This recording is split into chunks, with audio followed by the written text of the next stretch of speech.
invitation to share this vision at Project Crossroads, Planning for Change. So we're inviting you to join in this. We've drafted a reopening of strategic planting protocols to deal with COVID restrictions. And we invite you to review this draft if you'd wish.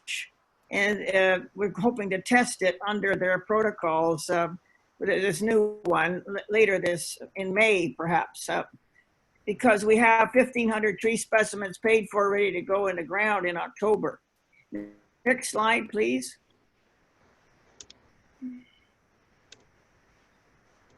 Thank you. I founded ACER in 1987 when I was science department head at the Etobicoke School of the Arts. And ACER was the Association for Canadian Educational Resources. It's the maple tree species, a genus for Canada. Well, for everybody, because it's Latin. Next slide, please. That's who we are. We've been planting since then. Okay. So what we have here is really the crossroads, a time to pivot about, and that's the little history. But we first presented this to the Peel Health staff in 2019 in April to propose a delivery model and to meet the aims and objectives of the Ontario government that had mandated the Community Safety and Wellbeing Plan. That was Catherine. And then in 2019 in June, municipalities began declaring climate change emergencies, including Mississauga.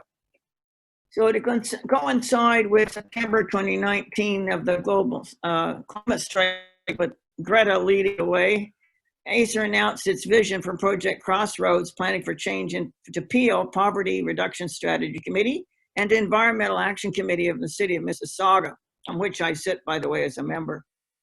We realized that people can make choices for their environment and health, especially when tied to low tree canopy.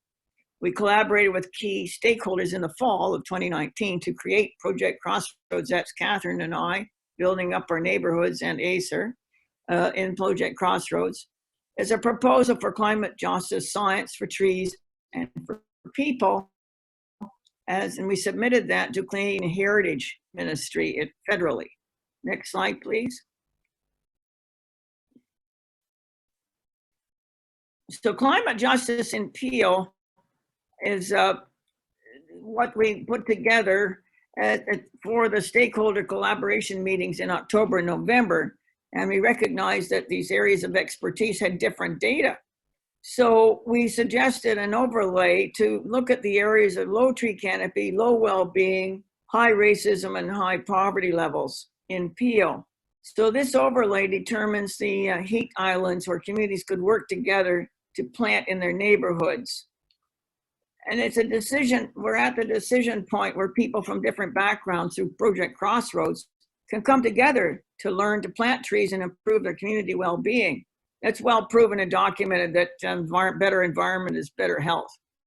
Anyway, the bonuses to this are engagement of youth and being part of a larger picture by collecting long-term data for climate change research in their own backyard, so to speak. By working together, they planting and assuming stewardship of their trees together, that's in the local park planting area, for example, people will learn more about each other, will celebrate the planting of trees together, and this is a way in which we can reduce racism in that community. Next slide, please. So we've asked the geospatial unit to over in Mississauga, the team there, to overlay available separate data sets of low tree canopy and the social conditions they could add at our request. And so the resulting red areas in there overlay the low tree canopy, low well-being, high levels of crime, et cetera, high student poverty, et cetera. And these coincide, by the way, with 2016 statistics where we have the high levels of recent immigrants living and low-income poverty, low-income families experiencing poverty. So it's amazing when you overlay these things, how they intersect and show up the red spots, low tree canopy. So each community and Project Crossroads then could be supported as they restore and maintain and monitor their community tree canopy as they better their own well-being. Next slide, please. So it's a low-cost program, each community taking responsibility with data support, with funding and resources from all levels of government, and the banking, we'll talk about in a moment. When trees are in the ground for long-term tree longevity and reporting, which is critical to involvement in communities long-term. So 10% of the trees will be tagged for detailed data collection over time. And these reports with data will be available for the community at large. Each community site will be informed of each other's progress, as will everybody else.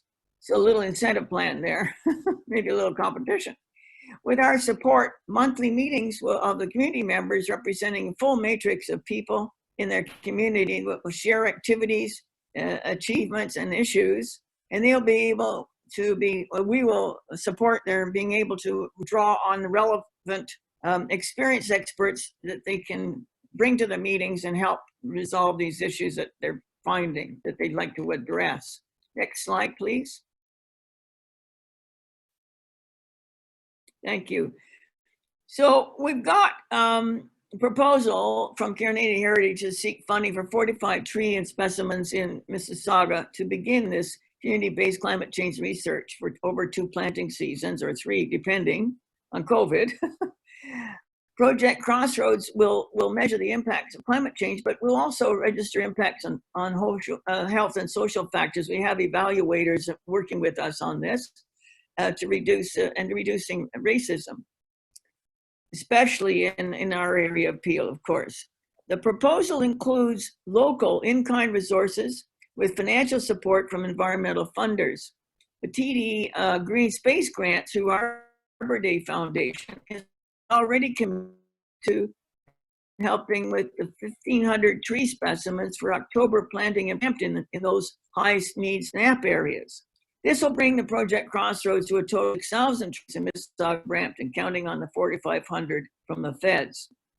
So the federal Canadian Heritage has not yet responded. They're kind of tied up with the COVID pandemic, as you well realize, every day on 11 o'clock. Working with governments at every level, ACER plans to reopen planting by refining tree planting research protocols to meet the COVID health and safety research restrictions. So the draft of our protocol is now under review with a group of people I know have had lots of planting experience with groups and communities. So we invite Mississauga Climate Action to review the document and provide us with your feedback. It's not written in stone, that's for sure. So ACER anticipates May testing perhaps in Mississauga. Next slide, please.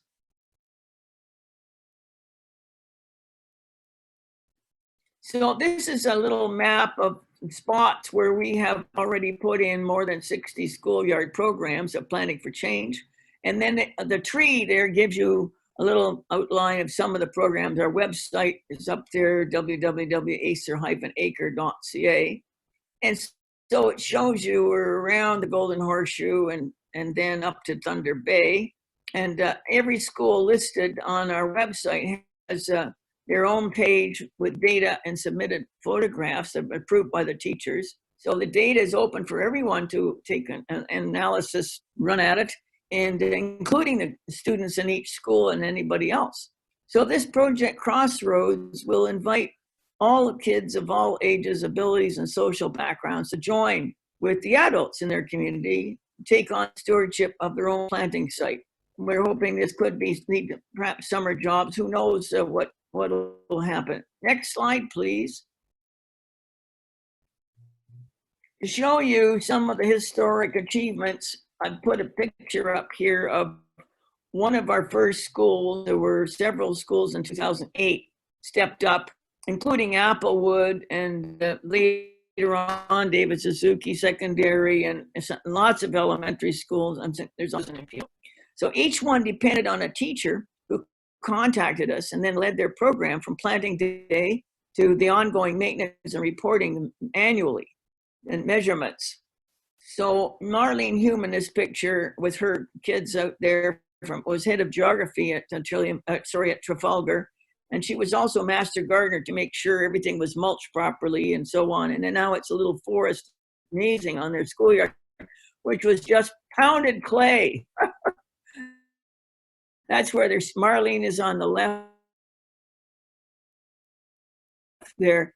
That was the bag of equipment every time they take on the program. So we found Old Grade School representing different subject areas: geography, art, French, math, ed, science, a few. A lot of teachers all supported by their staff and principals and so on, including things like wood shops, cutting stakes, and ecology clubs, getting out there, set it up. In 2002, we began with Eco Action Canadian funding with experimental biodiversity plantings of 2,700 trees with almost 70 species at Humber Arboretum on the North Campus. That's where we got the idea to go to the Planting for Change schools, because busing was getting too expensive.